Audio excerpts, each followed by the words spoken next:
Elza bija ļoti jauka meitene, bet es domāju, es uzskatu, ka viņa bija pārāk klusa. Un, ja mēs tomēr esam šovā, tad ir jādod vairāk no sevis kaut kas arī citiem.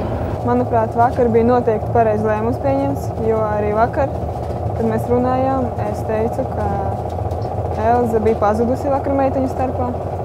Viņa bija palikusi spēlē, ka klusa. Viņa neizcēlās, bet šobrīd mums ir jārāda sevi katru dienu. Un es arī teicu, ka esmu pret viņu, lai viņa izbalsot arī. Vakardienas lēmums, kad Elza aizsūtīja mājās, bija pareizs. Man tas būtu sāpīgāk noskatīties, kā aiziet Karina, jo, kā jau es minēju, man bija vakar ļoti žēl, man likās pret viņu pārāk skarbi bija. Elza bija daudz cienīgāka saņemt rozi nekā Karina šajā brīdī, tādēļ, ka Elzai tomēr ir tā grācija un viņa sev prata pasniegt tādu, kāda viņa ir. Bet Elzai bija jāaiziet, jo viņa bija starp šīm meitenēm, kas bija 12, ieskaitot viņu, nekādi. Pazājās līdz, ka tāds suņuks. Sorry, bet tā ir.